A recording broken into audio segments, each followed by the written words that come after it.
Namun dalam konteks perbicaraan kita malam ini, apa kerugian-kerugian yang dalam kehidupan kita sering berlaku?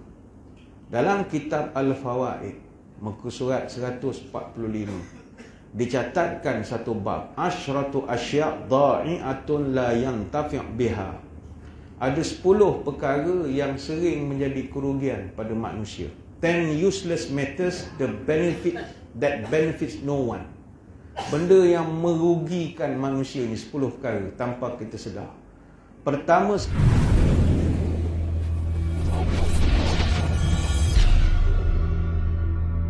Assalamualaikum warahmatullahi wabarakatuh.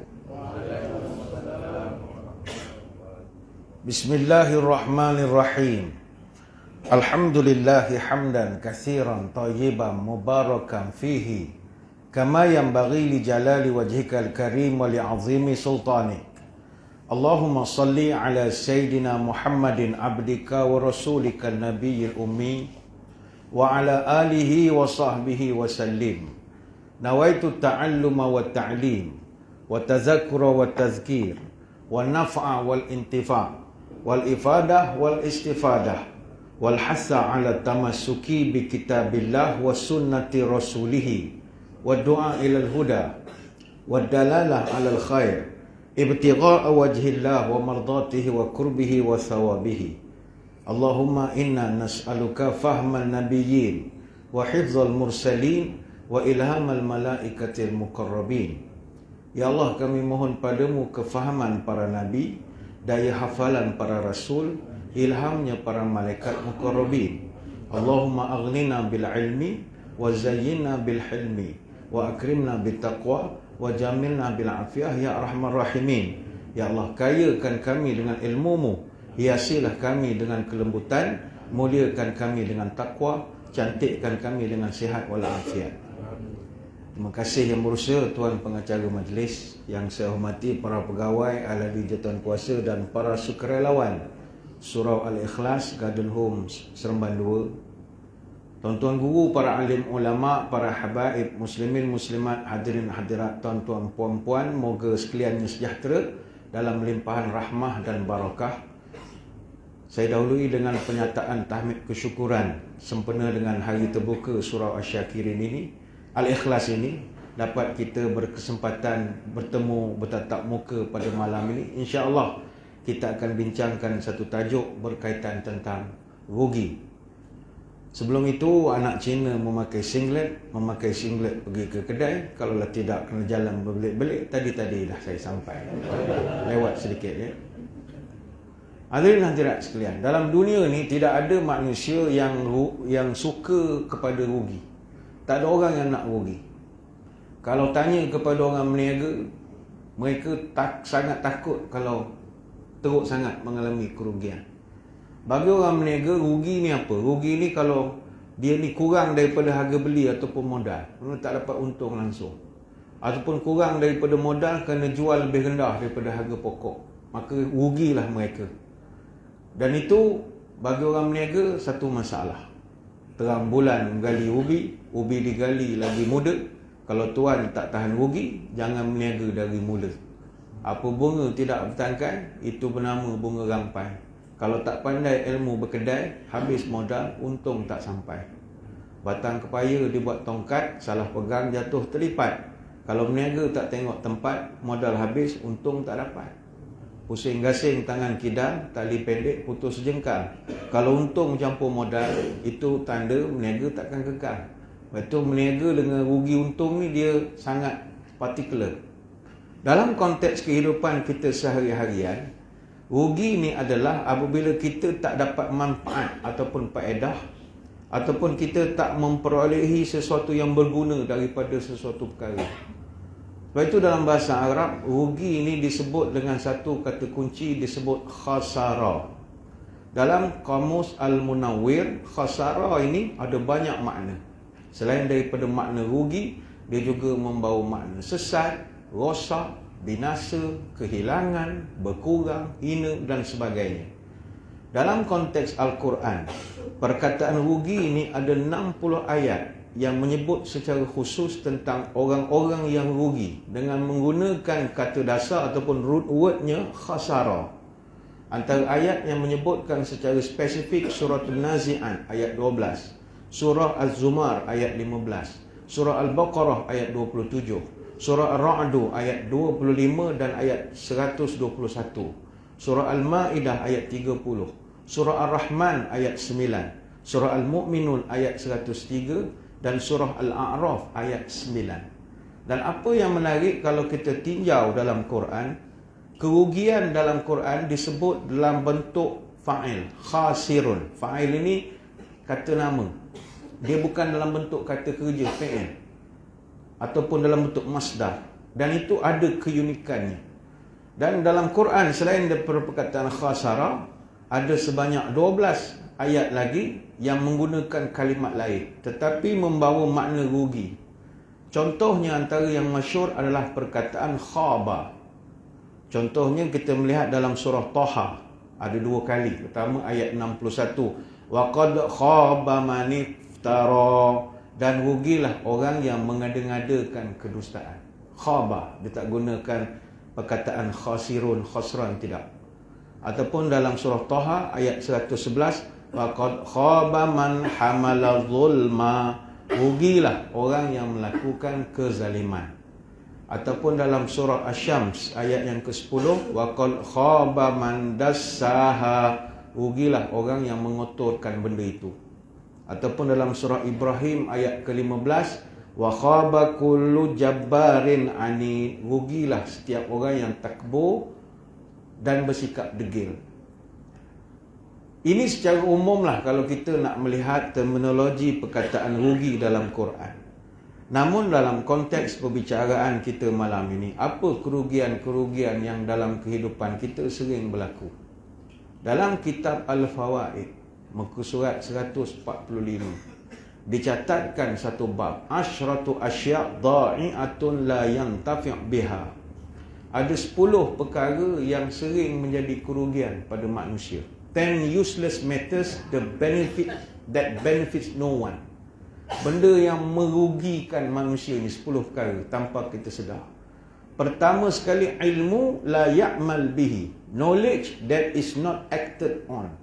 Ilmu yang tidak dapat diamalkan, maka rugilah. Mengaji begitu lama sampai universiti, postgrad, buat master, bidang tu pakar betul, tapi tak diamalkan apa yang dia belajar, tukar bidang betul, maka kita tak kata salah, kita kata rugilah.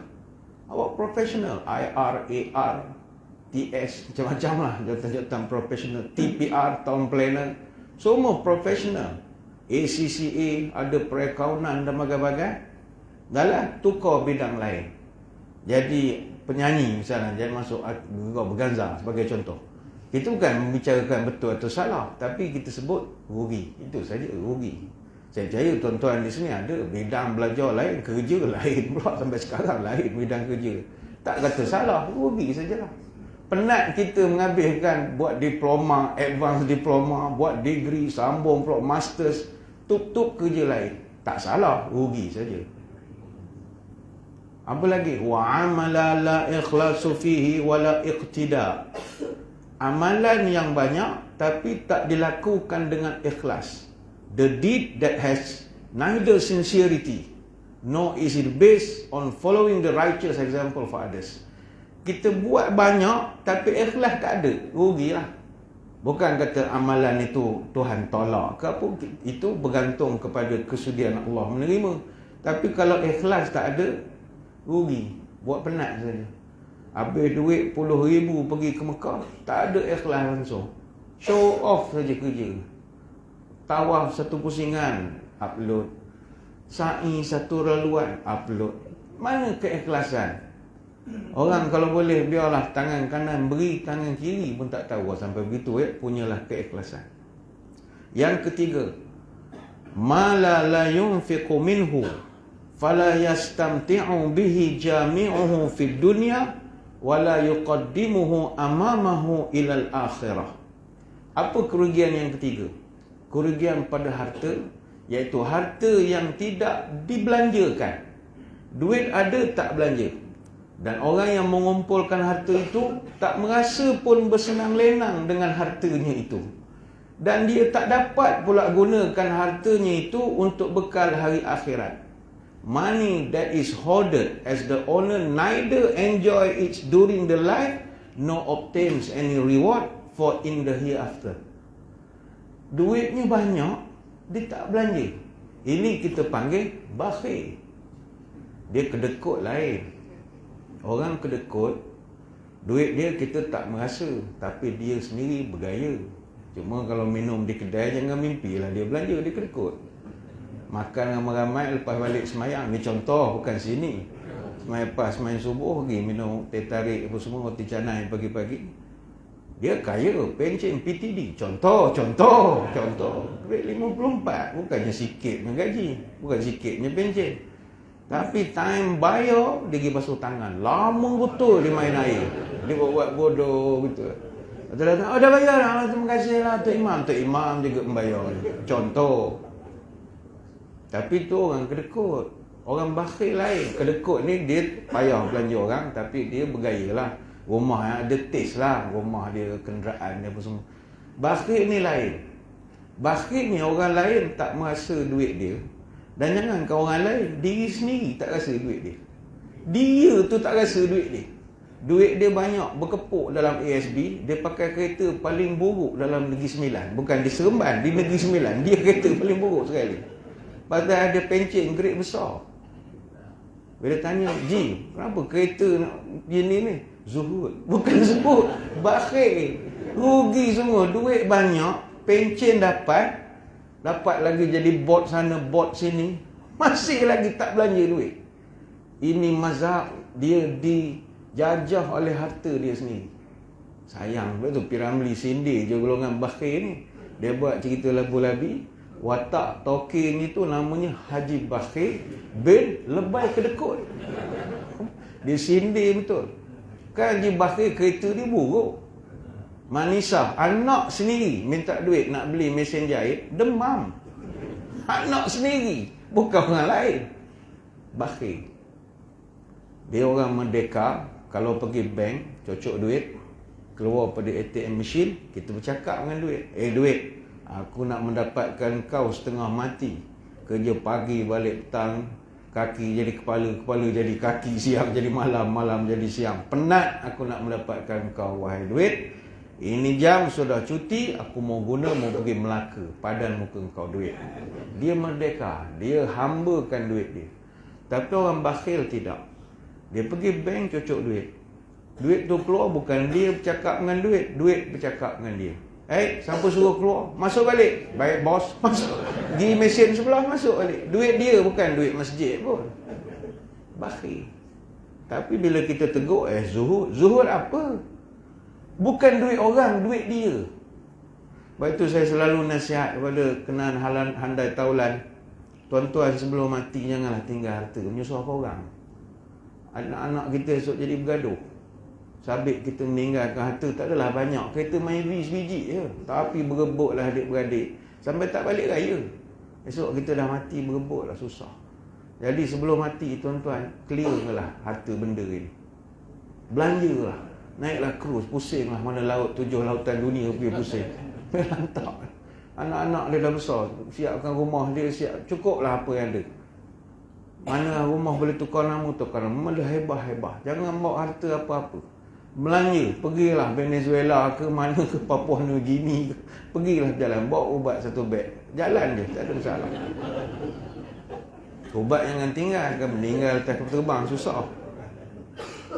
Tapi itulah orang rugi. Ada duit tak belanja, rugi. Sama ada untuk diri dia ataupun persediaan dia. Reward for it in the hereafter. Dia tak ada langsung nak sedekah. Dah tak tahu duit dia banyak, dia nak buat apa, kita tak tahu. Itu kerugian ketiga. Kerugian keempat, kata ulama' dalam hidup kita ni, qalbun farighun min mahabbatillah wa syauqi ilaihi wal ansi bihi. Ada hati, tapi hati tu tak ada rasa cinta kepada Tuhan, tak ada rindu pada Tuhan, dan tak rasa tenang bila berada bersama dengan rumah Tuhan atau suasana ketuhanan. Dia tak ada rasa apa-apa. The heart that is empty of love and longing for Allah. Itu rugi. Hatinya buta, rugilah. Macam kita kan, bagi orang yang beriman, bila dia pergi masjid misalnya, dia ada satu ketenangan bila pergi masjid. Sebab dia tahu masjid ni rumah Allah. Dia rasa suka pergi ke masjid. Saya pesan saya diri saya dan tuan-tuan sekalian, jadikanlah masjid sebagai yang rumah Allah tu sebagai benda yang sentiasa di hati kita. Ramai kalangan kita pergi luar negara tak cari masjid. Malulah. Cari masjid. Pergi ke Amerika cari masjid. Pergi ke London cari masjid. Pergi ke Gold Coast cari masjid. Hatta pergi Singapura cari masjid. Pergi Kuala Lumpur cari masjid. Ini tidak, sejamak je kerja. Takkan subuh berjamak juga. Zuhur asar, okey lah kita nak merayap sana sini. Subuh saya jumpa ramai orang pagi, walaupun duduk di hotel holiday, dia tetap akan pergi masjid sembahyang subuh. Dia tanyalah, sekarang zaman Grab, Uber macam-macam, dia tanya kaunter ada tak orang boleh tolong bawa. Dia bayar taksi, ambil dari hotel bawa pergi masjid Muslim community mana-mana, tunggu sembahyang subuh, dia bayar. Lepas tu sampai balik semula hotel, balik terus breakfast saja. Lepas tu jalan Zuhur asar jamak lah. Tapi subuh tak tinggal. Sebab hatinya itu dia cinta kepada benda yang berkaitan dengan rumah Allah. Jadi kalau tak ada cinta tu rugilah. Rugi sangat. Sebab umur kita dah meningkat, muda lain lah ya. Itu yang keempat. Yang kelima paling banyak kerugiannya, wa badanun mu'tilun min ta'atihi wa khidmatihi. Kerugian yang kelima adalah kita memiliki tubuh badan tapi tak dapat digunakan untuk ibadah kepada Allah. A body that does not obey and serve Allah. Tak boleh nak guna, rugilah. Kalau terlantar sakit, cerita lain. Tapi kalau sihat walafiat, tak boleh bangun, tolak selimut dengan toto, masuk bilik air, ambil wuduk, pergi masjid sembahyang subuh. Rugilah. Kalau sakit tak apa, ini sihat. Rugi, kita sebut cerita tentang rugi malam ni. Itu yang kelima. Yang keenam, wa mahabbatun la tataqayyidu biridha'il mahbub wa imtisali awamiri. Kerugian yang keenam adalah cinta yang dicurahkan kepada selain Allah, dan cinta itu melebihi pula cinta kepada Allah. Loving Allah without following His orders and seeking for His pleasure. Dia melampau sangat cinta kepada sesuatu hingga melebihi daripada sepatutnya. Tak ada masalah cinta kepada kerja kita, cinta kepada apa saja. Rugilah kalau kita tak curahkan cinta kita kepada Allah. Sebab Allah sayang kita lebih daripada mak bapak kita sayang kita. Tuhan sayang manusia. Kalau manusia lain, makhluk tak boleh lawan. Saya ambil contoh dalam surau ni. Berapa orang di kalangan tuan-tuan yang boleh hidupnya memaafkan orang? Tak semua orang. Terutama kadang-kadang kaum ibu, tapi bukan semualah.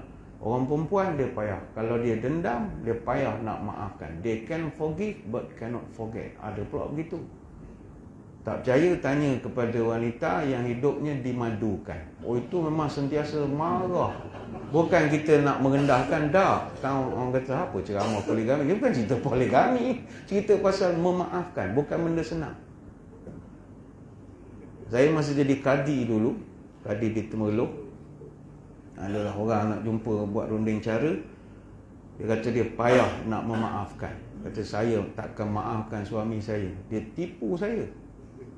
Dia lama suami dia kahwin, suami dia tipu betul. Memang terror betul. Kalah Jamil bin Abu Madu 3, terror betul suami dia. Dia kata dia payah nak maafkan.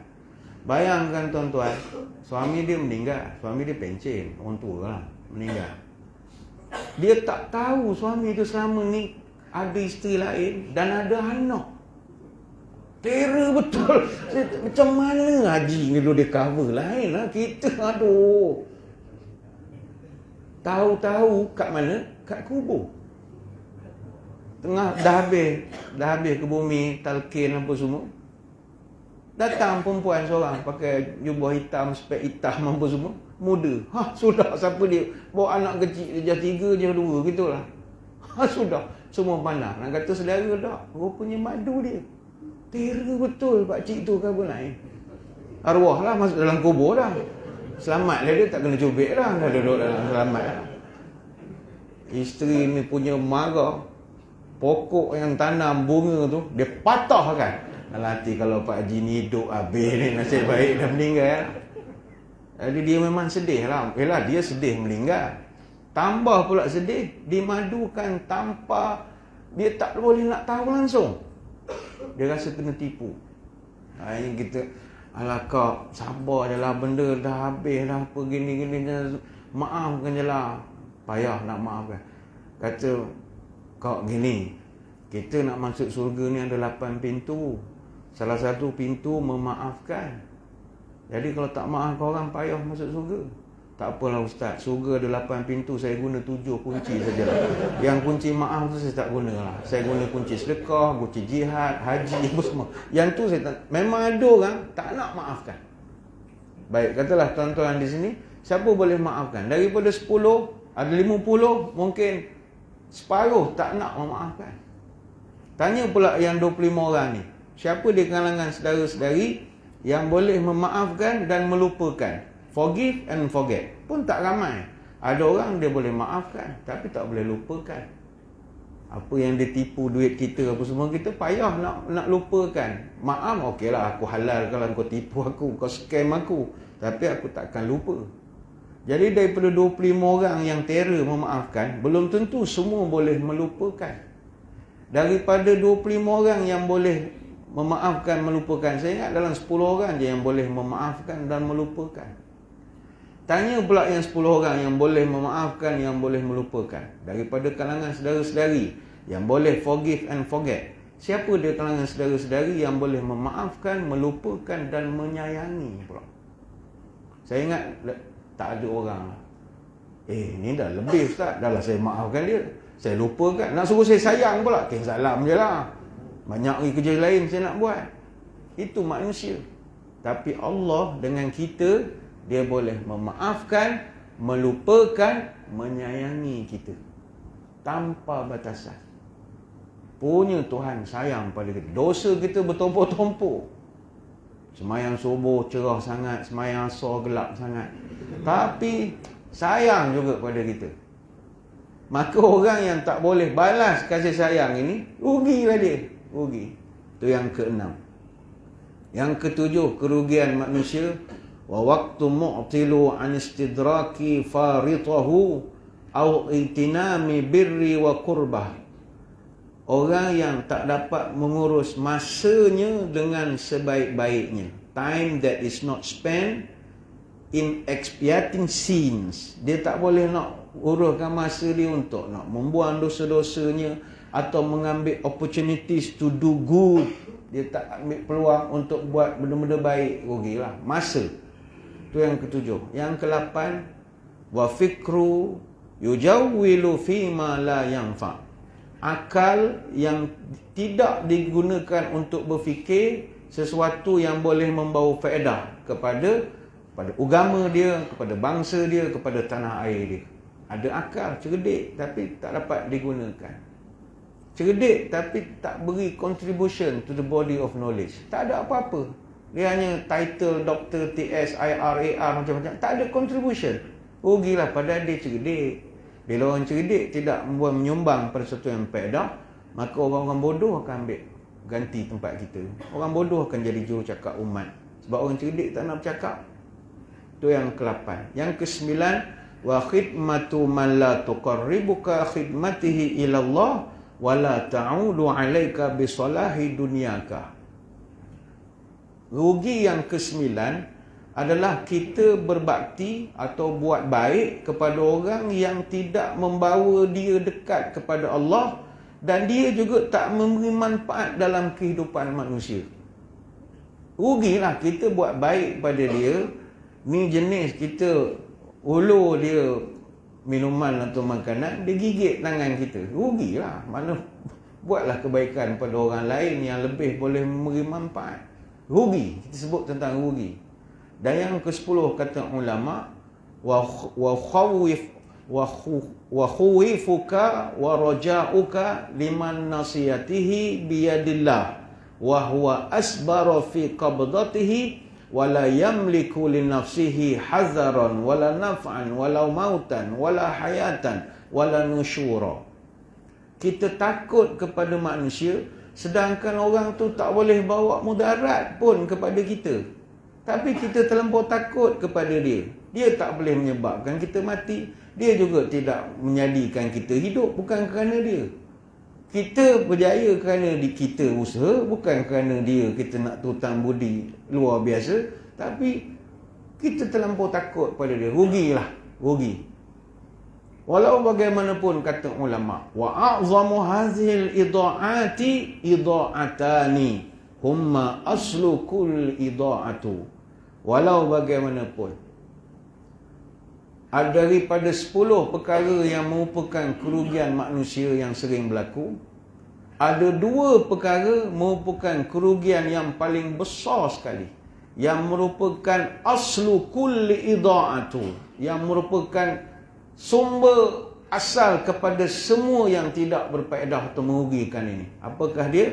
Ida'atil qalbi wa ida'atil waqti. Pertama, pembaziran hati. Yang kedua, pembaziran masa. Apa makna pembaziran hati ataupun kita rugilah hati kita ni? Ida'atil qalbi min isari dunya alal akhirah. Rugilah seorang bila hatinya itu lebih memikirkan hal dunia lebih pada nasib dia di akhirat. Wa idha'atil waqti min tulil amal. Pembaziran masa pula adalah bila dia berangan tidak berhenti-henti.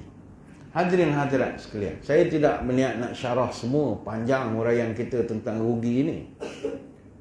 Salah satu disebutkan oleh ulama yang paling banyak dibazirkan adalah masa.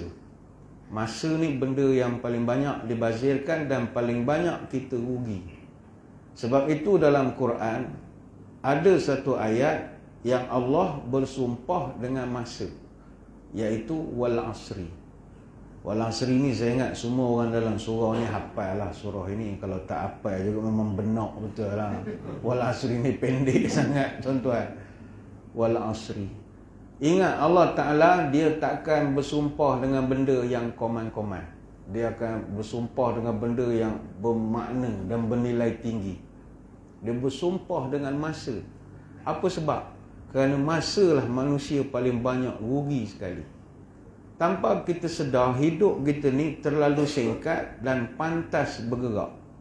Kata Anas bin Malik radhiyallahu anhu, Nabi pernah sebut, la yaqumus sa' hatta yataqarabuz zaman. Takkan tiba kiamat sehinggalah kau akan dapati masa berjalan pantas. Wa takunu sanatu kasyahri wa syahru kal jum'ah wa takunu jum'ati kal yaum wa yakunu yaum kas-sa'ah wa takunu sa'a kadarmati bin nar. Hadis Tirmizi. Kau akan merasa ketika itu setahun dirasakan seperti 1 bulan saja. Sebulan rasa seperti seminggu. Seminggu dirasakan seperti sehari. Dan sehari itu dirasakan seperti 1 jam saja. Dan 1 jam itu dirasakan seperti 1 petikan api saja, kata Nabi. Macam kita lah, hari ni dah hari Sabtu. Hari Sabtu. Gelubang, dah hari Senin. Dah Jumaat semula. Cepat masa berlalu. Gelubang, nak masuk Rejab. Lepas tu puasa balik. Betul raya. Begitu cepat sekali. Dan umur kita pun meningkat tanpa kita sedar. Dulu masa kita berbudak, dengar orang-orang umur 50 ni macam tua sangat lah. Pakcik umur berapa? Pakcik baru 50. 50? Tua je. Sekarang ni kita dah cecah 50 lebih. Baru tahu tua. Cepat betul lah masa berjalan. Tapi hati tu tak kerti bahasa lagi lah. Masih muda lagi. Dengar rock kapak lagi. Masih lagi. Masih lagi. Dia umur ni, satu perkara menarik. Umur kita ni, dia ada benda misteri lah. Apa beza umur dengan usia? Banyak orang menggunakan perkataan ini. Usia ni dia serapan daripada bahasa Sanskrit, Ayusha. Kalau umur serap dari bahasa Arab, umr. Umur ni dia time frame ataupun duration of time, dari tarikh kita lahir sampai tarikh kita mati. Usia ni tempoh masa dari waktu kita lahir sampai for the time being, waktu sekarang, current time, itu usia. Usia ni dia hanya sekadar angka biologis, sedangkan umur itu adalah kebaikan yang kita lakukan sepanjang usia. Sebab itu daripada perkataan umur itulah jadi perkataan makmur. Jadi orang yang umur ni dia memakmurkan usia dia dengan benda-benda baik. Macam surau yang baik, apakah ciri surau yang baik? Surau yang makmur. Begitu. Apakah manusia yang baik? Usianya itu makmur. Apa lagi? Apakah negeri yang baik? Darul Makmur. Contohnya, dia makmur. Sebab itu tidak mesti panjang. Nabi kita umurnya 63 tahun saja. Tuan-tuan pun ada yang di sini lebih tua pada Nabi dari segi angkanya. Tapi dari segi kemakmuran nama Nabi itu sampai sekarang kebaikan dia. Imam An-Nawawi, dia meninggal umur 45, muda. Tetapi sampai sekarang masih disebut. Jasanya menulis Syarah Muslim, Arba'in Nawawi, Riyadhus Salihin, Al-Majmu' dan macam-macam. Sebab itu orang yang memakmurkan hidup dengan amal kebaikan, itu yang terbaik. Usia dari segi angka ni ada banyak jenis. Ada usia kronologis, kita start daripada lahir sampai hitungan semasa. Ada usia dari sudut mental, taraf kemampuan mental seorang. Barangkali usianya dah 8 series, 80, 90, tapi mentalnya masih tip-top lagi. Dia young at heart. Walaupun usianya dah meningkat, tapi ideanya begitu bagus. Dan ada usia biologis, dikira berdasarkan kematangan biologis yang dimiliki oleh seorang. Tapi umumnya orang lelaki-lelaki ni, dia tua pada rasa.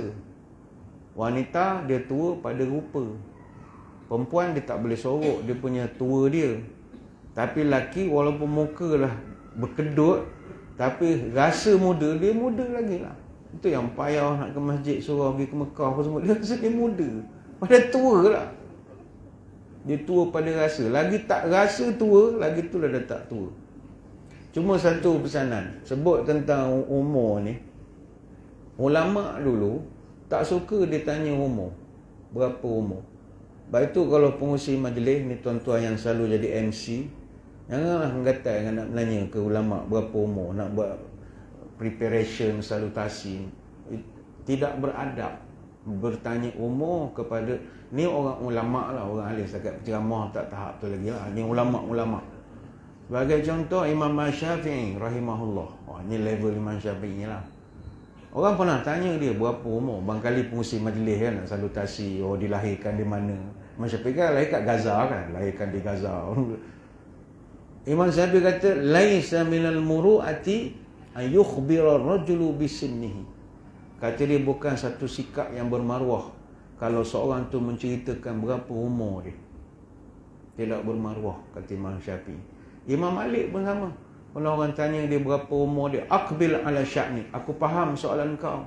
Tapi laisa minal muru'ati an yukhbira ar-rajulu bisinnihi.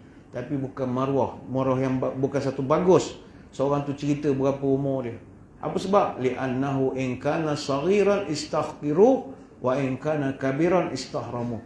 Sebab ulama ni, kata Imam Malik, kalau orang tengok umur dia terlalu muda, orang pelekeh.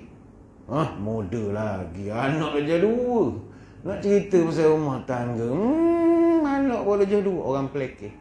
Tapi kalau orang tahu in kana kabiran, kalau terlampau tua dengan umurnya, orang akan menganggap dia nyanyuk, old school, fatwa lama ni. Orang dah tak cerita lah hukum, orang akan pelekeh. Jadi untuk menjaga maruah dia, tak payahlah tanya berapa umur. Lepas tu kalau dapat ustaz yang garang-garang, memang kenalah pengurusi majlis. Siap sebut dia lahirkan di mana, tahun berapa, baru berusia berapa tahun, dia bangun je, buatlah, tengok YouTube sudahlah, dia kata. Jangan, itu aib bagi. Ni ulama' Kalau awak bukan level tu tak apalah mengada sangat. Setakat bukan ulama tak apa. Tapi balik kepada usia tadi, kita kena akui kita rugi sangat pasal umur kita ni. Umur kita ni banyak rugi tuan-tuan. Sedangkan umur kita ini benda yang sangat mustahak. 4 soalan kata Nabi ditanya di padang mahsyar yang disebutkan la tazulu qadamu bni Adam yaumal qiyamah. Takkan berganjak tapak kaki kita lagi tak boleh jawab clear 4 soalan. Ni kena viva betul ni. Pertama, al-umrihi fima afnah. Ente punya umur guna untuk apa? Oh, ini soalan payah nak jawab ni. Wa an syababihi fima ablah. Masa muda kau guna untuk apa? Yang ketiga, wa malihi min aina iktasabahu wa fima anfaqahu. Dan kau punya harta yang kau dapat dulu di dunia, dari mana kau dapat punca dan ke mana kau belanjakan? Dan soalan yang keempat, wa madza amila fima alima. Dan tentang ilmu yang kau belajar selama ini, kau amal ataupun tidak? Hadis Tirmizi. Daripada 4 soalan, 2 berkaitan umur. 2 berkaitan. Masa muda kau buat apa? Umur kau buat apa? Kenapa soalan umur sangat dipentingkan di padang mahsyar? Sebab umur adalah nikmat. Setiap embusan nafas kita. Tak semua orang dapat kecapi nikmat bernafas ni tuan-tuan. Tanya orang yang dikubur, yang dah dikebumikan tu, dia tak dapat dah nikmat bernafas macam kita. Maka sayanglah kalau dihembuskan nafas kita ini pada perkara yang tidak bernilai kejayaan dunia ataupun akhirat. Kita dunia ni pun kita kena manfaatkan juga pada benda-benda yang bagus. Sebab itu orang yang berjaya, dia buat kajian, kehidupan mereka dihabiskan pada benda yang manfaat saja. Ada satu buku, tuan-tuan boleh cari buku ni, Rich Habits, The Daily Success Habits of Wealthy Individuals. Buku tentang tabiat orang-orang kaya seluruh dunia. Apa rutin seharian mereka yang merupakan orang kaya ni, apa rutin aktiviti mereka. Tuan-tuan baca dan tengok. 67% daripada orang-orang kaya dan berjaya, konglomerat korporat hebat di dunia, 67% mereka tonton televisyen dalam sehari selama 1 jam saja ataupun kurang. Dia orang tak banyak tengok TV. Dan hanya 6% saja daripada orang-orang hebat di seluruh dunia yang berjaya lah. Hanya 6% saja orang kaya yang suka tengok rancangan reality TV. Bandingkan dengan kita. 78% daripada orang miskin habiskan berjam-jam tonton rancangan reality tiap-tiap minggu. Gegar Berganza, contoh. Follow betul tiap-tiap minggu. Daripada sampai tengah malam menengok. Lepas itu Hindustan lama filem dia 2 jam, 3 jam. Apa sebab? Ramai orang miskin. Nak bagi dia ralik. Tak ada benda nak buat, duduk tengok berangan gitu. Satu lagu 10 baju, dia berangan gitu saja. Jadi muhasabah diri kita. Habis masa untuk apa? Tengok TV, Netflix, bersiri-siri melayan Netflix. La ilaha illallah. Tak cukup menengok di rumah, menengok pula dalam kereta. Tak cukup dalam kereta, menengok dalam la ilaha illallah. Banyak sangat. Bukan kata salah. Malam ni kita bicarakan tentang rugi. Itu yang pertama. Saya ingat kita beri laluan dulu kepada azan isyak yang baru saja berisyarat sebentar tadi. Jadi tuan-tuan semua kita beri laluan dulu pada azan isyak untuk dapatkan keberkatan. Maka tuan-tuan semua jangan ke mana-mana. Kita akan kembali lagi selepas ini. Muslimin muslimat yang dirahmati Allah sekalian. Kembali kita menyambung syarahan kita pada malam ini berkaitan tajuk rugi. Bagi pihak Rustia, kita minta izin kepada jemaah untuk menganjakkan sedikit pelaksanaan solat insya' berjemaah untuk memberi peluang saya menghabiskan huraian pada malam ini. Sebarang ketidakselesaan, kita mohon kemaafan. Sebab ada setengah jemaah dia tak nak dengar ceramah, dia nak semayang je. Jadi kita minta maaf malam ni, kalau nak suruh pendek, buka YouTube. Jadi minta izin untuk kita anjakkan dan tak payah ada panjang-panjangkan isu ini. Hadirin hadirat sekalian, Kita membicarakan tentang tajuk rugi. Disebutkan oleh ulama wa a'zamu hadhil idha'ati idha'atani humal aslu kullu idha'ah. Rugi yang paling besar sekali dalam hidup manusia ini adalah pertama sekali kita rugi daripada segi wasting the heart. Hati kita ni rugilah, tak digunakan untuk sayang Tuhan, sayang agama. Yang kedua, rugi dari segi masa kita. Dan ini kita bincangkan. Kita banyak rugi dari segi masa. Masa kita banyak terbuang kepada perkara-perkara yang tidak berfaedah. Sedangkan dalam agama, masa ini sangat mustahak. Kata Benjamin Franklin, time is money. Masa ni duit. Setiap masa berjalan ni duit. Orang Arab sebut, al-waktu kasyaif. Masa ni bagai pedang. Kalau kita tak potong dia, dia akan potong kau. Sebab itulah dalam Quran Allah Ta'ala meletakkan ada 4 surah yang diberi dengan nama waktu. Surah Al-Fajr, Surah Ad-Duha, Surah Al-Asr, Surah Al-Lail. Ini tentang masa.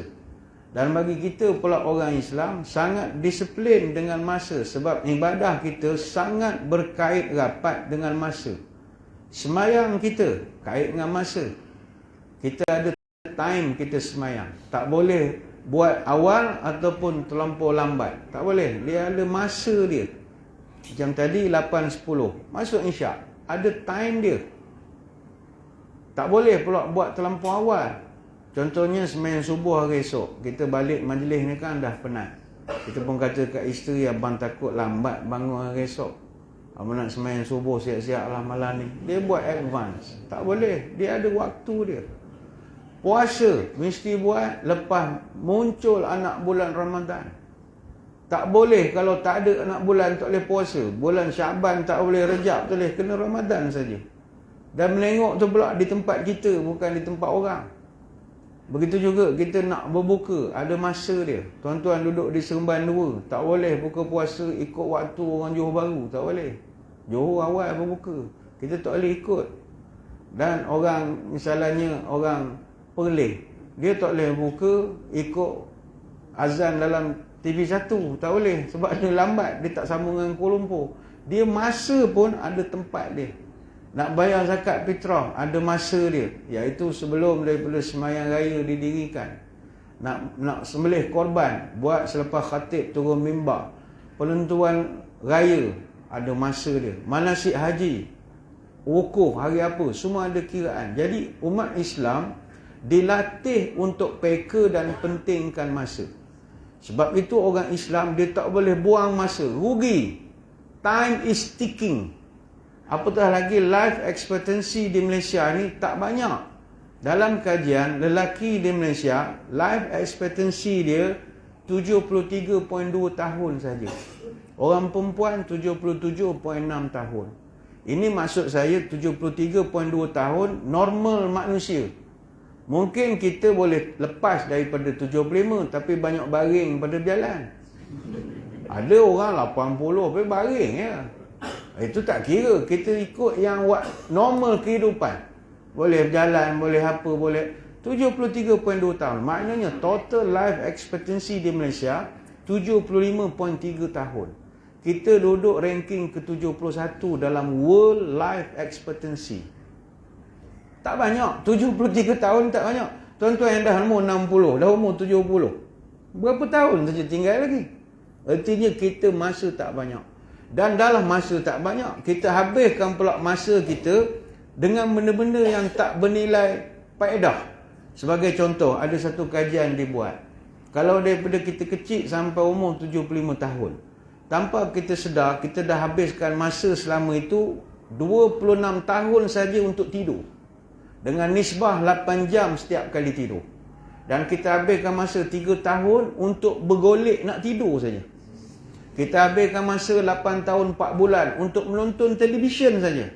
Dengan nisbah kita menonton 2.8 jam satu hari. Kita habiskan masa selama 3 tahun tengok telefon saja. Dengan nisbah 32 jam sebulan kita online. Kita habiskan 4 tahun 6 bulan untuk makan dan minum saja. Dengan nisbah 67 minit sehari untuk makan. Banyak dia ditulis data banyaklah, 235 hari untuk beratur, 115 hari untuk ketawa, 136 hari untuk seorang wanita bersiap dan juga bersolek, 46 hari untuk lelaki bersiap. Ada dia buat ratio dia. Ketika bila kita muhasabah, ruginya hidup aku ni. Aku banyak habis untuk benda-benda yang tak bernilai faedah. Ayuhlah, jangan dipersiakan umur atau usia kita. Apa tanda orang anaya? Waktunya habis tersia-sia. Apa tanda orang merugi? Waktu terbuang tak ada erti. Apa tanda orang terlaknat? Waktunya habis pada maksiat. Apa tanda orang yang malang? Waktunya habis terbuang-buang. Apa tanda orang yang khianat? Waktunya habis lupa ibadat. Siapa suka membuang waktu, alamat hidup menjadi hantu. Siapa suka membuang masa, alamat hidup akan binasa.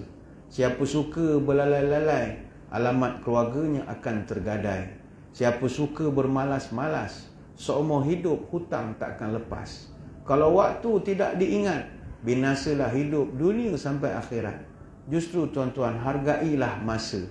Apa tanda orang berilmu, hidupnya pandai mengatur waktu. Apa tanda orang yang mulia, umurnya habis tak sia-sia. Apa tanda orang berakal, umurnya habis mencari bekal. Apa tanda orang beradat, umurnya habis ada manfaat. Apa tanda orang berakal, waktunya habis dalam beramal. Apa tanda orang berbangsa, hidupnya tahu menggunakan masa. Apa tanda orang beriman, waktunya habis pada kebaikan. Adat orang tahu waktu, mudanya tidak sia-sia, tuanya tidak menyalah, umurnya membawa faedah. Tanda orang yang tahu waktu terus berlalu, tahu musim ganti berganti, tahu umur bertambah pendek, tahu yang baru berubah-ubah, tahu yang kuat beransur lemah, tahu yang muda beransur tua, tahu liang lahat dah lama menganga. Jadi ini orang-orang yang tahu manfaatkan kehidupan dia. Justru apa yang kita nak isi dengan usia kita ini? Malam ni saya nak kongsi dengan tuan-tuan ni satu amalan mudah sajalah. Saya tertarik menengok atur cara program kita ni. Saya dipahamkan petang tadi ada majlis istighfar. Jadi buat. Alhamdulillah, majlis istighfar. Saya dipahamkan istighfar 10,000 kali. Mana yang datang, yang tak datang, baru malam ni dah tahunya. Kita buat majlis istighfar 10,000 kali. Tuan-tuan, majlis zikir ni, saya ingat kita umur-umur sekarang ni kena join lah. Sebab zikir ni ibadat yang dia, kalau orang bisnes ke apa, dia panggil value for money lah. Dia tak makan modal besar, tapi pahala besar. Modal kecil je. Barangkali tak ada modal pun, tuan-tuan datang, basahkan lidah je. Kalau saya nak kempen tuan-tuan buat umrah dengan pergi Masjid Al-Aqsa, itu ribu-riban kosnya tuan-tuan. Jomlah tuan-tuan, kita bertaubat di Mekah Al-Mukarramah. Bukan murah harganya, tiket pun dah mahal sekarang ni. Semua dah mahal lah, kalau pergi ke Mekah, ke mana-mana. Ada amalan yang pahala besar, modal pun besar. Tapi zikir ni, pahala besar, modal kecil je. Dan kita petang tadi kita buat majlis istighfar. Majlis-majlis zikir ni memang majlis rahmat, confirm. Jadi kalau tuan-tuan dengar di Seremban 2 atau di Seremban ada mana-mana program yang membuat majlis zikir, tuan-tuan join je lah majlis zikir. Pertama, orang zikir ni syarat dia lah yang disebutkan oleh ulama', dia duduk bersama-sama dengan orang tu. Duduk sekali, masing-masing berzikir. Dan jenis-jenis zikir tu pula sama ada tasbih. Tasbih ni makna sebut subhanallah, atau membaca takbir, Allahu Akbar, ataupun menyebut tahmid, alhamdulillah, ataupun dia tahlil, la ilaha illallah. Itu semua tiga-tiga disebutkan dalam hadis Muslim. Ataupun dia duduk berzikir, baca doa minta syurga kepada Allah, ataupun dia mohon perlindungan Allah daripada masuk neraka, ataupun dia beristighfar, itu mengucapkan astagfirullah. Tiga-tiga ni disebut juga dalam hadis Muslim. Jadi kalau zikir ini kita duduk dalam majlis itu, insya-Allah rahmat dapat. Umur kita pun bermanfaat lah pada benda-benda yang bernilai tinggi. Tinggi dia zikir ni, Nabi sebut inna lillahi malaikatan yatufuna fit turuqi yatalmisuna ahla zikir. Tiap-tiap hari Allah akan utuskan malaikat. Kerja malaikat ni tawaf bumi ni, pusing berkelana cari orang tengah berzikir. Ada satu malaikat khusus. Kau pergi survey, Ricky. Mana je sekarang ni mana orang berzikir tuan-tuan? Maki hamun ramai. Sumpah seranah macam-macam, sekandang binatang keluar pada mulut dia. Zaman orang kuat bergaduh kan, dalam kereta maki sana maki sini, orang masuk sempang tak bagi signal, memang sekandang lah kena maki. Kita dah menunggu lama. Jadi maki hamun banyak, zikir dah tak banyak lagi. Mana ada orang zikir dalam kereta pun tak zikir, asyik maki kerja. Jadi malaikat ni dia akan berkelana, yatufuna fituq. Dia akan berkelana di jalan-jalan cari orang zikir. Maka Nabi cerita, fa iza wajadu qauman yazkurullah tanadau halummu ila hajatikum. Qala fayahfunahum bi ajnihatihim ila sama'i dunya. Bila di tengah jalan-jalan, sekali jumpa dekat kawasan perumahan kita ni, dekat surau kita, ada sekelompok orang tengah berzikir. Dia berhenti. Dia akan join dengan majlis itu dan dia akan berkata kepada kita, halummu ila hajatikum. Mari kemukakan hajat kamu. Mana apa, ada apa-apa proposal kau nak bawa, bagi sekarang. Bagi ada projek-projek ke apa, doa-doa, cepat-cepat aku nak angkat sekarang. Dan malaikat akan mengelilingi orang yang berzikir itu dengan sayap mereka sampai ke langit dunia. Wah, begitu dia suka sekali. Kemudian dia dah join dengan kita zikir, dia akan balik, dia report pada Tuhan, mengadu pada Allah. Allah pun tanya kepada mereka. Allah tanya ni bukan Allah tak tahu saja tanya je. Allah Maha mengetahui, ini saja berbual. Macam kita dengan cucu lah, cucu makan aiskrim, kita kena aiskrim. Makan apa? Saja tanya. Kita ada master, takkan tak kena aiskrim.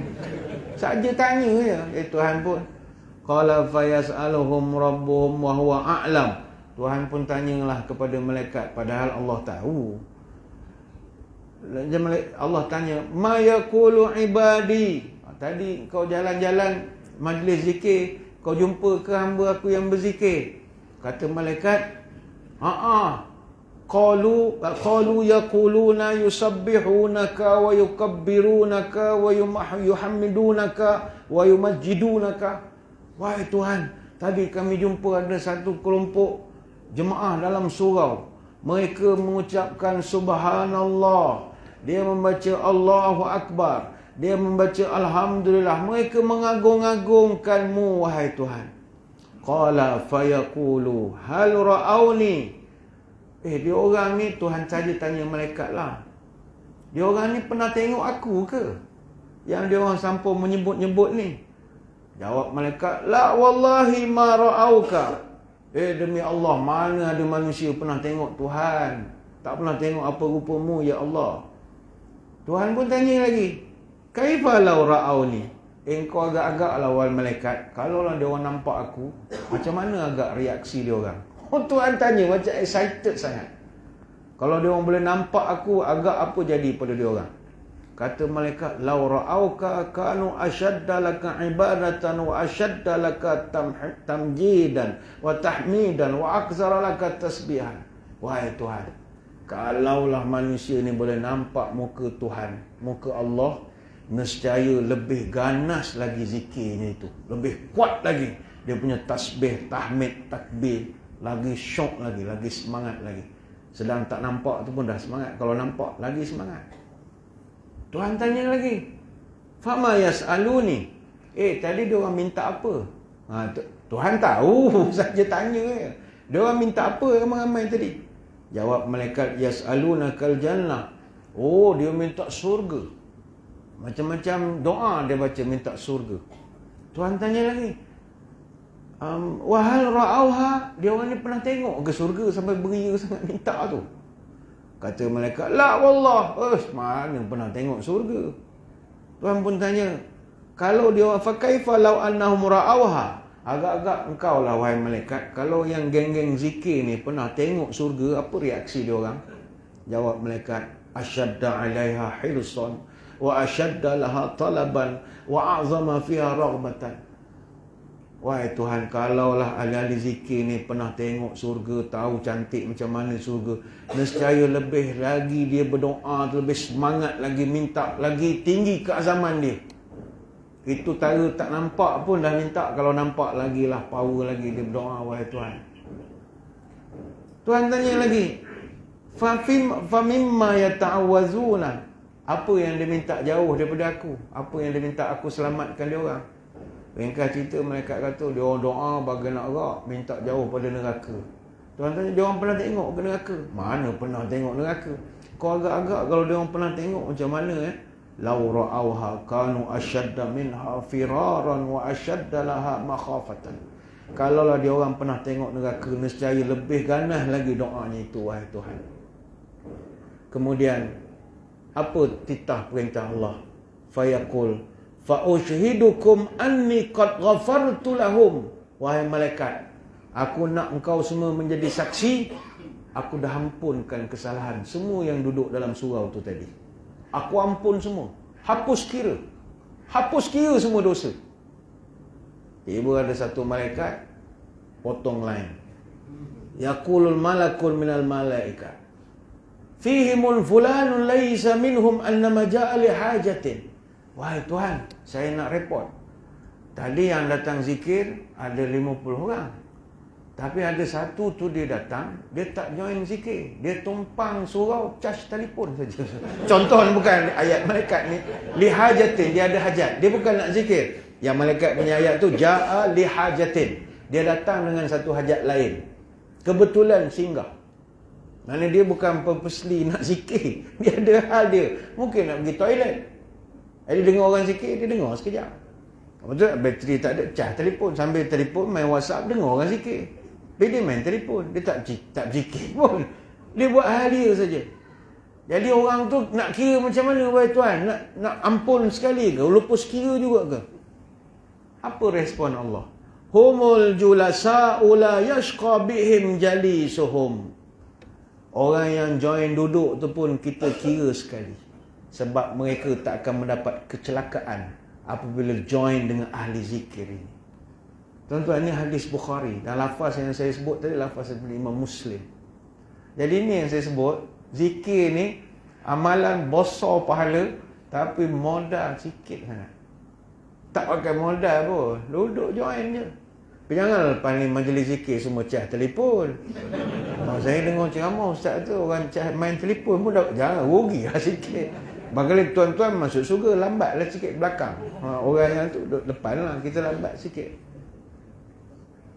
Jadi nanti kalau surau atau mana-mana pihak buat majlis zikir, tuan-tuan join lah. Bahag pahala besar. Allah gembira sangat. Dia excited, bukanlah kita mengumpamakan Tuhan tu dengan manusia. Tapi keterujaan tu, bentuk soalan tu kita boleh nampak Tuhan excited sangat dengan hamba-Nya yang menyebut-nyebut nama dia. Apa dia tanya-tanya malaikat, kalau dia nampak surga macam mana lah kalau dia nampak neraka. Tuhan tahu jawapan dia. Dia excited itu. Maka gembiranya Tuhan, Allah gembira bila kita banyak menyebut nama dia.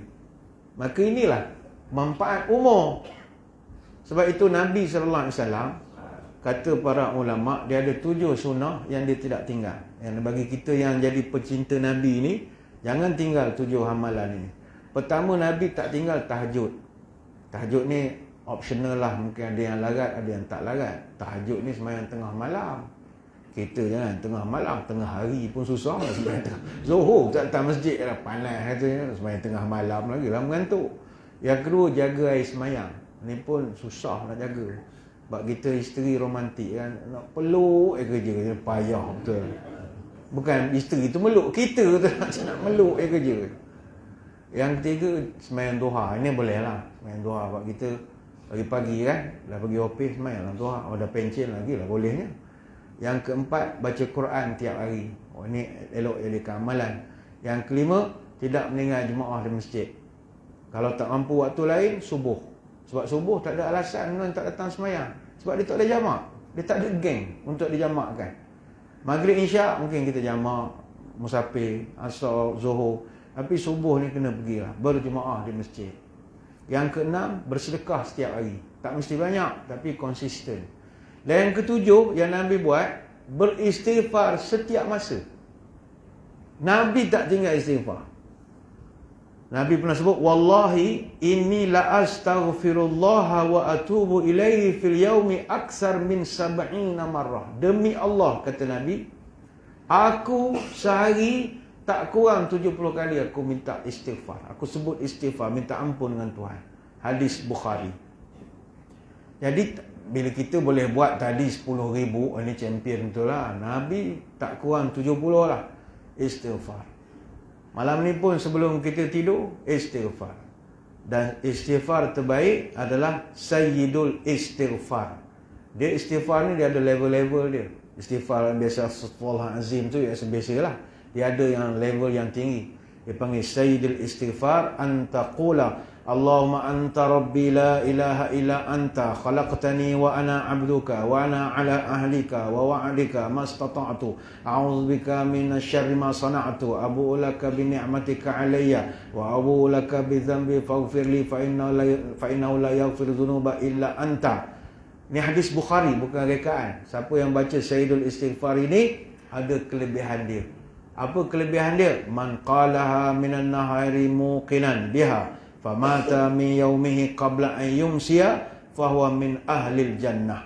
Siapa-siapa yang membaca Sayyidul Istighfar di waktu siang dengan yakin dan meninggal dia pada hari itu sebelum datang petang, dia jadi penghuni surga. Oh, ni jadi penghuni surga. Itu sama juga hadis sahih juga. Jadi kita amalkan. Dan siapa yang mengucapkan di waktu malam dengan belum sepenuh keyakinan dan dia meninggal sebelum terbit matahari, dia juga jadi penghuni surga. Jadi yang Sayyidul Istighfar ni tuan-tuan boleh dalam Google pun banyak tulis Sayyidul Istighfar. Sayyidul Istighfar aja salah kan, je Said Sadiq pula keluar ni kan. Sayyidul Istighfar kan, jadi tak baca istighfar, dia baca politik. Nak lain ganti baca Said Sadiq, bukan kata tak boleh baca politik ni. Sayyidul Istighfar kata jadi Said Sadiq. Jadi kita baca lah nak tidur kan, baca takdirlah mati tengah malam, ahli syurga. Mudah-mudahan lah ya, mudah-mudahan.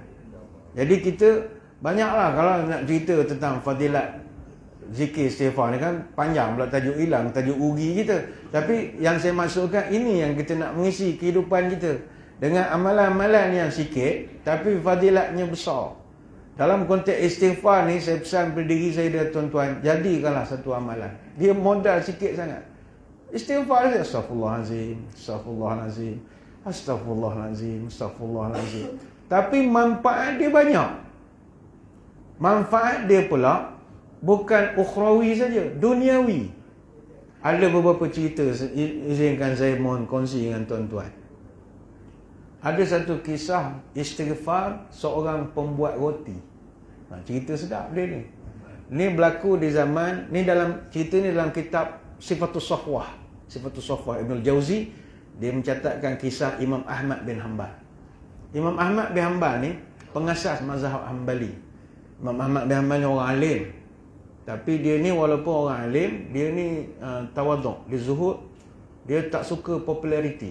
Dia tak ada peminat, tak ada fanpage ke apa, tak ada. Dia tak minat benda macam tu. Jadi dia tak ada pengekor.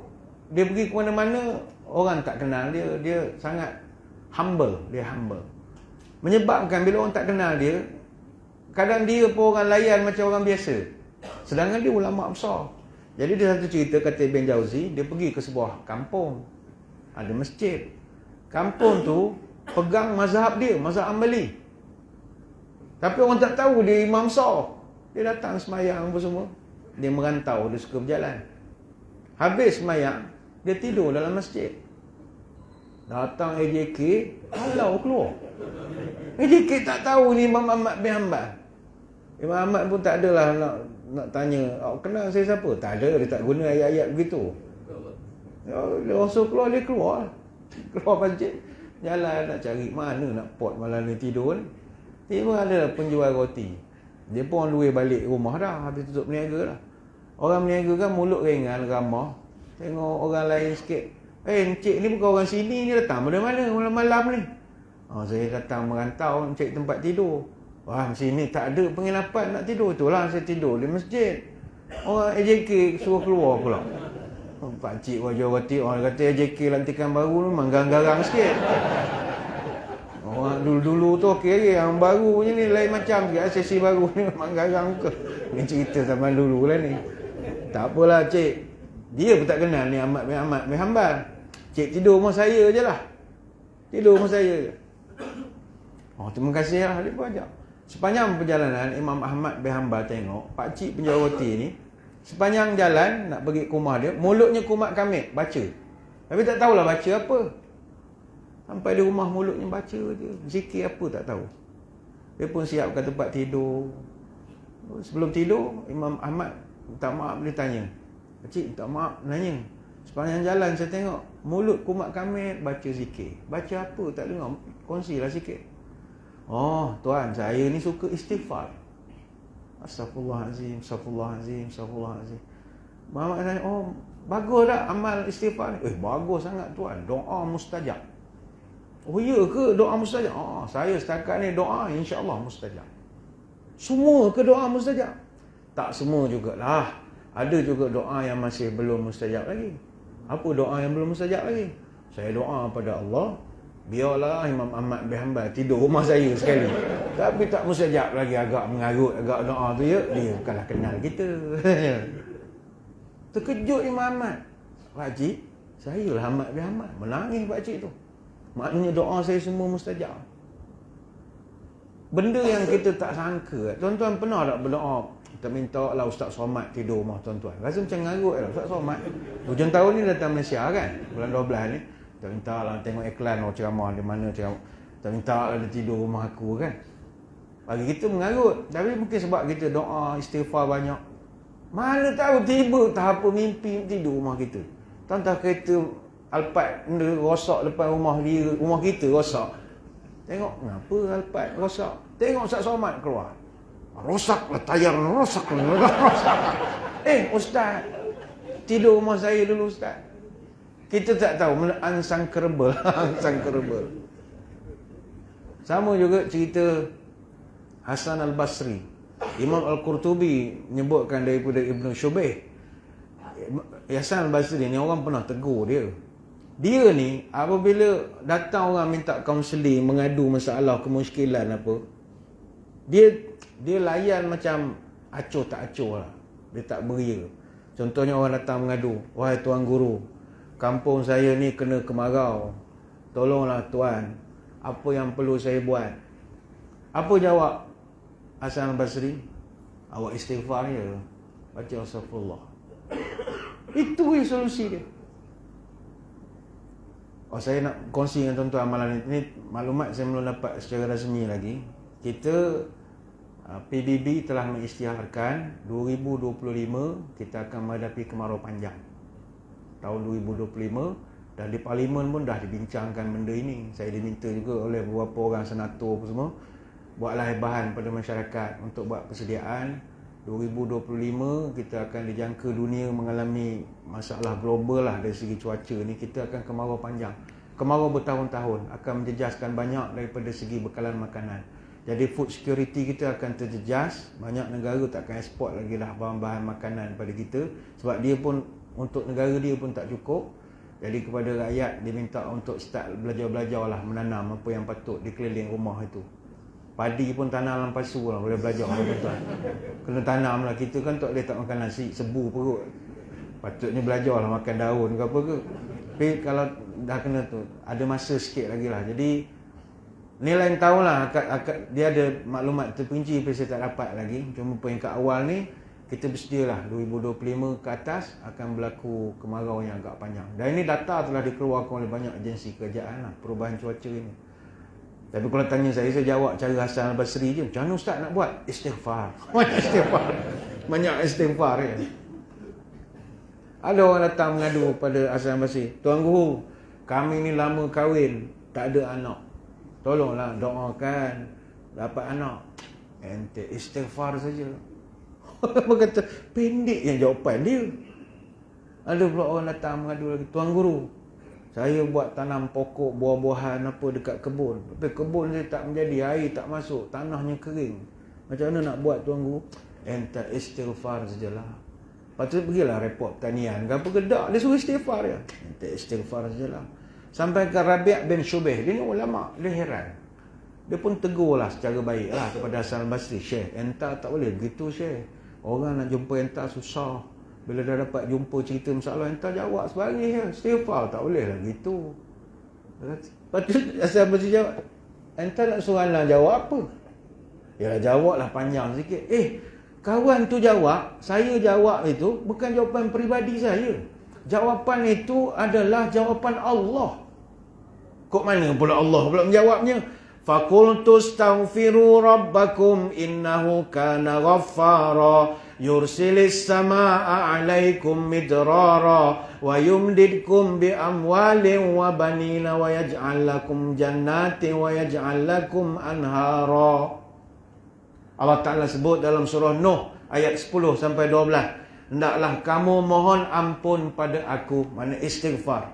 Kalau kau minta ampun pada aku akan hantarkan kepada kamu yursilis samaa'a 'alaikum midrara. Aku akan hantarkan kamu hujan lebat yang mencurah-curah. Allah berjanji. Wa yumdidkum bi amwalin wa banin.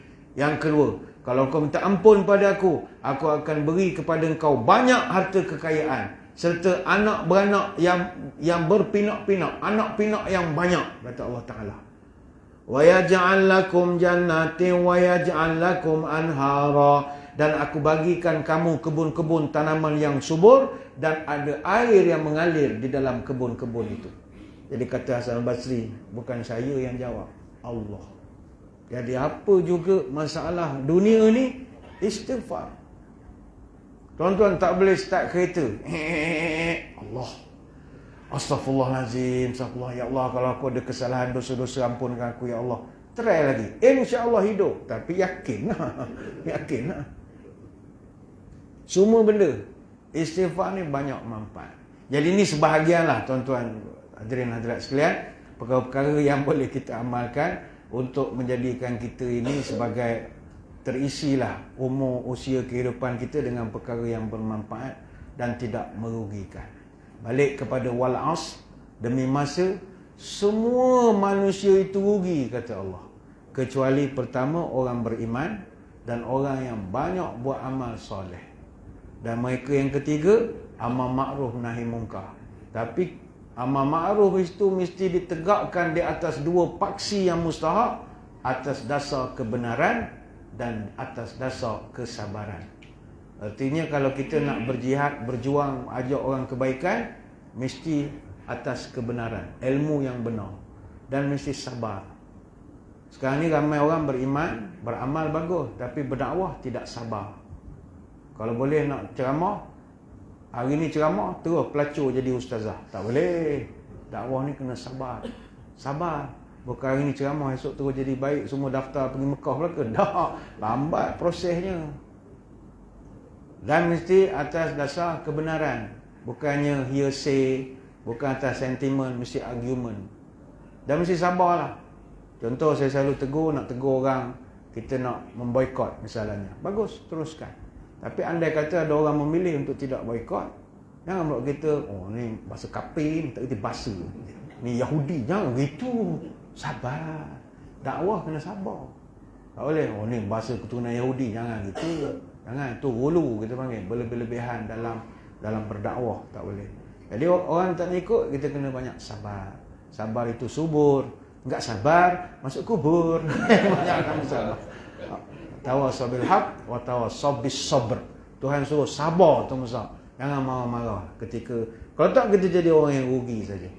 Banyak kita nak cerita, tapi saya kira sekadar itu apa yang dapat kita sembang-sembangkan pada kesempatan malam ini. Sekali lagi saya mengucapkan ribuan terima kasih di atas undangan. Mohon maaf sebarang kekurangan. Moga-moga kita bertemu pada lain-lain kesempatan. Sebelum kita berpisah, marilah pada malam ini, dah pakai maflar apa semua ni, kita panjatkanlah doa kepada Ilahi. Moga dipermudahkan segala kesukaran yang sedang dihadapi oleh saudara-saudara kita yang sedang berjuang di bumi Palestin, khususnya di Gaza. pada waktu sekarang ni. Mari kita sama-sama doakan. A'udzubillahi minasyaitonirrajim. Bismillahirrahmanirrahim. Allahumma salli wa sallim ala Sayyidina Muhammad salatan tukhrijuna biha min zulumatil wahmi. Allahumma ighfir lil mu'minina wal mu'minat wal muslimina wal muslimat wa alif baina qulubihim wa aslih dzata bainahum wansur ala aduwika wa aduwwihim. Ya Allah, ampunkanlah dosa muslimin dan muslimat, mukminin dan mukminat. Satukanlah hati-hati mereka, damaikanlah antara mereka, khususnya di kalangan negara Arab dan negara-negara Islam. Tolonglah kami untuk mengalahkan musuhmu dan musuh kami. Allahumma al'an kafrata ahlil kitabil ladzi yukazzibuna rusulak wa yuqatiluna awliya'uka. Allahumma khalifum baina kalimatihim wa zalzil aqdamahum wa anzil bihim ba'sakal ladzi la yuraddu 'anil qaumil mujrimin. Bismillahirrahmanirrahim. Allahumma inna nasta'inuk. Ya Allah, laknatilah kepada orang kafir ahli kitab yang telah mendustakan nabi-nabimu dan berperang dengan wali-walimu. Ya Allah, gagapkanlah ucapan mereka, pecah belahkanlah kekuatan mereka, tempakan seksamu yang tidak mampu dicegah oleh mereka. Dengan namamu yang maha pengasih dan penyayang, Ya Allah, kami mohon bantuanmu. Allahumma ansur ikhwanana fi Palestin. Allahumma thabbit aqdamahum. Allahumma qawi azaimahum. Allahumma sabbirhum ala musibatihim. Ya Allah, bantulah saudara-saudara kami di Palestin. Ya Allah, tabahkanlah mereka. Ya Allah, kuatkanlah keazaman mereka. Berilah kesabaran pada mereka menghadapi ujian ini. Allahumma anji ikhwanan al-muslimin al-mustada'afina fi Palestin. Allahumma ultuf bihim warhamhum wa akhrijhim min dhiqil wa hisar. Ya Allah, selamatkanlah saudara-saudara kami orang Islam yang lemah di Palestin. Ya Allah, sayangilah mereka, kesian belaslah pada mereka. Keluarkanlah mereka daripada kepungan yang sempit di Gaza yang sedang mereka alami ketika ini. Allahumma ashfi minhumul marda wal jarha. Allahumma kun lahum wa la takun alaihim fa innahu la hawla lahum wa la quwwata illa bika. Ya Allah, sembuhkanlah yang luka di kalangan mereka, sembuhkanlah juga yang sakit di kalangan mereka. Ya Allah, tetaplah bersama saudara-saudara kami di Palestin. Ya Allah, jauhkanlah musuh-musuh, kerana mereka tidak ada daya, tidak ada kekuatan melainkan dengan bantuanmu. Ya Allah, subhanakallahumma wa bihamdika nasyhadu an la ilaha illa anta nastaghfiruka wa natubu ilaik. Wa sallallahu ala sayyidina Muhammadin wa ala alihi wa sahbihi wa baraka wa sallam. Alhamdulillahi rabbil alamin. Sekadar itu, wabillahi taufiq wal hidayah. Assalamualaikum warahmatullahi wabarakatuh. Wallahu a'lam.